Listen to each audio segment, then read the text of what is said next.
ઉત્તર પ્રદેશના રાજ્યપાલ આનંદીબેન પટેલે બનાસકાંઠા જિલ્લાના વાવ-થરાદ વિસ્તારની મહત્વપૂર્ણ મુલાકાત લીધી હતી। આ મુલાકાત દરમિયાન તેઓ દિયોદર તાલુકાના સણાદર સ્થિત બનાસ ડેરી પ્લાન્ટ ખાતે પહોંચ્યા હતા, જ્યાં ડેરીના વિવિધ ઉત્પાદન વિભાગોના આધુનિક પ્લાન્ટનું નિરીક્ષણ કર્યું। રાજ્યપાલે ડેરીની કાર્યપદ્ધતિ, ગુણવત્તા નિયંત્રણ વ્યવસ્થા તથા દૂધના સંકલનથી લઈને તૈયાર ઉત્પાદનો સુધીની સંપૂર્ણ પ્રક્રિયા વિશે વિગતવાર માહિતી મેળવી હતી। તેમણે બનાસ ડેરી દ્વારા અપનાવવામાં આવેલી આધુનિક ટેકનોલોજી અને વિકાસના મોડલને પ્રશંસનીય ગણાવ્યું હતું।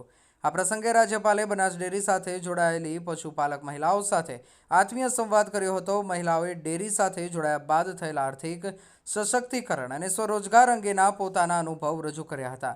રાજ્યપાલે મહિલાઓના યોગદાનને બિરદાવતા તેમના સશક્તિકરણને વિકાસનું સશક્ત માધ્યમ ગણાવ્યું હતું। कार्यक्रम दरमियान बनास डेरीना चेरमेन शंकरभाई चौधरी सहित नियामक मंडळना सभ्यों, डेरीना अधिकारीओ अने मोटी संख्या में सहकारी कार्यकरो हाजर रह्या हता। आ मुलाकात बनास डेरीना विकास मॉडल अने पशुपालकोना आर्थिक सशक्तिकरण माटे प्रेरणारूप बनी होवानुं मानवामां आवी रह्युं छे। सर, आनंदीबेन पटेल के साथ जो बात कही, उन्होंने एक बहुत बड़ी बात कही कि आजकल जो हम शिक्षा दे रहे हैं बच्चों को, लेकिन उसमें संस्कारों की कमी की वजह से आजकल हमारे जो वृद्धाश्रम है, वो आश्रम में जनसंख्या बढ़ रही है वर्दों की। उसका मेन ये कारण है कि हम जब शुरू से ही अपनी बचत नहीं रखते हैं, और अभी बेटियों के नाम पर जो ज़मीन, उन्होंने एक बात रखी है कि बेटियों के नाम में भी ज़मीन रखी गई है, तो उसमें बच्चों को सब, जब भी कोई लोन लेनी होती है तो हम उनको कह सकते हैं कि भाई हमारे नाम पर ये घर है, ज़मीन है। और उन्होंने ये भी बात कही कि बेटियों को आगे बढ़ाइए, पढ़ाइए, बीच में से उनको मत उठाइए। और एक बात उन्होंने ये कही कि जैसे कि हम पशुपालन कहीं भी जैसे ज़्यादा पशुओं को बढ़ाने चाहे तो उसमें हमारी जो कहीं भी लोन की सुविधा हो तो वो बनास डेयरी हमेशा उसमें आगे रहे। खास करके जो गोबर गैस मॉडल, हाँ, गोबर गैस में ये भी है कि पहले सिर्फ गाय दूध उत्पादन तक सीमित थी पशुपालकों में। अब धीरे धीरे गौमूत्र से और छाण से भी अब भी बमणी आवक एनी थई गई पशुपालकों माटे। अब बहुत सारी बात है। आनंदीबेन साथे आज जे 15 फेब्रुआरीना दिवसे जे कार्यक्रम योजायो, आनंदीबेने बहुत सरस बातों करी। आज शंकरभाई चौधरी साहेबना कारणे आज आनंदीबेन साथे बात करवानो अमने मौको मळ्यो। आनंदीबेने अमने समजाव्युं कि आप पशुपालन व्यवसाय जे करी रह्या छो, तो एनी अंदर तमे पशुओनुं जे दूध छे ए फक्त तमे डेरीमां ना भराવો, फक्त आर्थिक परिस्थिति सुधारवा माटे नहीं, परंतु जे गाय अने भैंसना बच्चा छे एमने पण पाओ, तमारा घરના બાળકોને પાઓ કે જેથી એ કુપોષણનો શિકાર ના બને। એમને બહુ મહત્વની એક બીજી સૂચના આપી કે આપણે વૃદ્ધાશ્રમો બહુ વધી રહ્યા છે। એનું કારણ શું છે કે વૃદ્ધ જ્યારે થાય છે ત્યારે એમના નામે કશું સંપત્તિ જ હોતી નથી। તો આપ તમારા નામે થોડી સંપત્તિ રાખો, જેથી કરીને વૃદ્ધ અવસ્થામાં તમારે કોઈની સામે હાથ ના લંબાવવો પડે।